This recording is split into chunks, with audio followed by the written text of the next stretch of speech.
Welcome to the Running Network Show. Join us each time as we explore the people, the places, and the events that shape our great sport. Welcome to Running Network TV. I'm Jenny McCafferty. We're in Toronto. Actually, we're in North York, which is the start of the Toronto Marathon.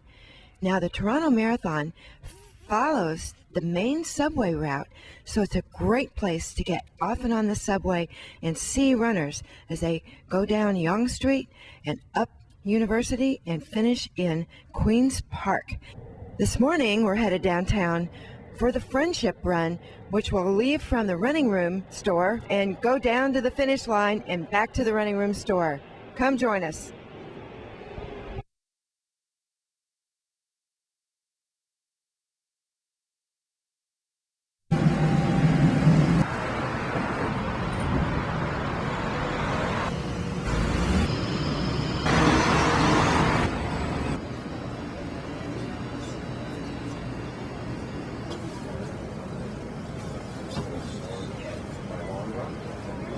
So, I wanted to introduce John Stanton, president and founder of Running Room. As you know, some of our seen that Running Room had just celebrated its 20th anniversary this year.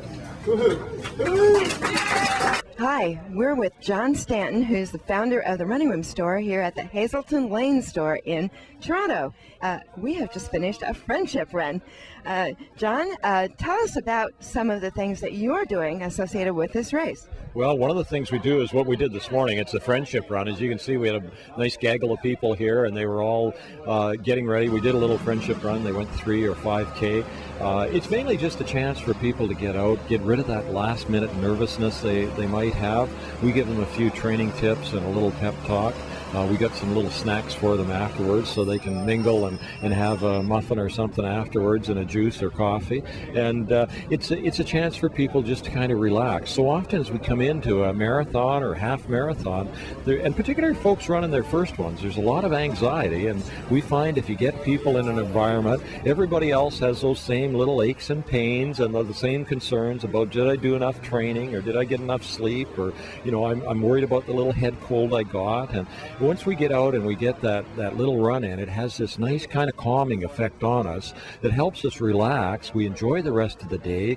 Those people are going to rest this evening, even if they don't sleep that well. And tomorrow, come the time that big horn goes off at the start, they're going to be ready to run that race and have a really good time out there. In fact, you're right. I noticed a lot of the out-of-towners were asking the locals about the course and race strategy and things to do, too. Yeah, and one of the best things to do is, as we've told people this morning, is trust your training. As we go through, we do the training, we do our long runs, we do our hills, and we do a little bit of speed or tempo work. And a lot of that we have to reflect on race day. And we just have to remind us, this course, like many courses, has a hill in it. And when they get to the hill, they need to remember that, yeah, they're running one hill in the marathon, but they got to remember back when they did their hill repeats and how many of those, and it was probably a lot tougher hill than they're going to run tomorrow in the race. And tomorrow they've got a big group around them, and there's people cheering them, and there's people around them that they can run with. And when they did their hill workouts, they didn't have people on the sidelines cheering you on. And tomorrow they're going to be cheering them on. They're going to be taking their picture. They're going to all have fun out there tomorrow. Now, John, you're a man of many talents. One of the things you're going to be doing tomorrow is calling the finish line. Tell us a little bit about what it takes to do that. Well, it's a lot of fun, and I was here at the very first event, and I can tell you when you come in and somebody calls your name, there's nothing more exciting than hearing your name called as you come down that finishing chute.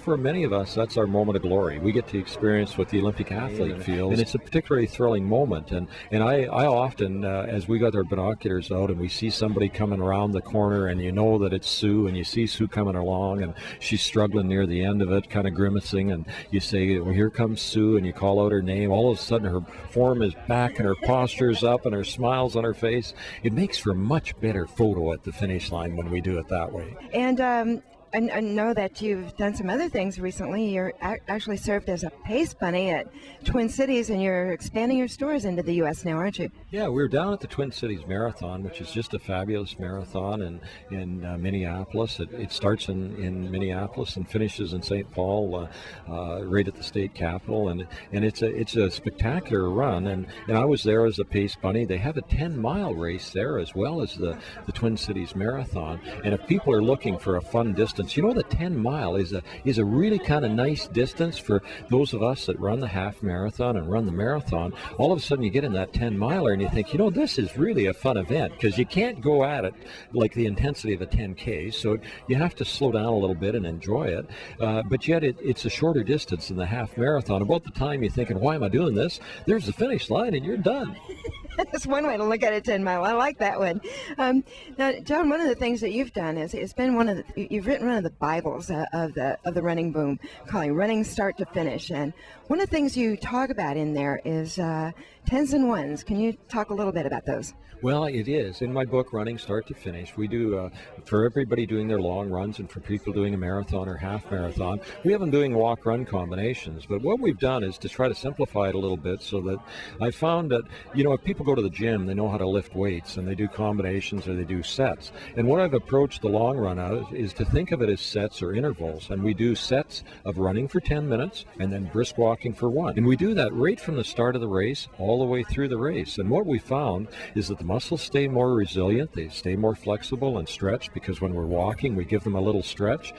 You don't get buildup of lactic acid, because every time you build up the stress through running, you get 1 minute of rest. So if the runners think of running for 10 minutes, walking for 1, they'll be amazed how fast. We've taken athletes, and athletes who are running, say, a 4-hour marathon, if you get them, they can continuously run a 4-hour marathon. If we introduce our 10 and 1s, our running for 10, walking for 1 to them, they're able to take about 15 minutes off their time. And time again, they do it. And they say, not only am I faster, but I feel so much better after. You could probably walk down the stairs frontwards, couldn't you? Well, that's it. You're not going to walk funny for 2 or 3 weeks afterwards.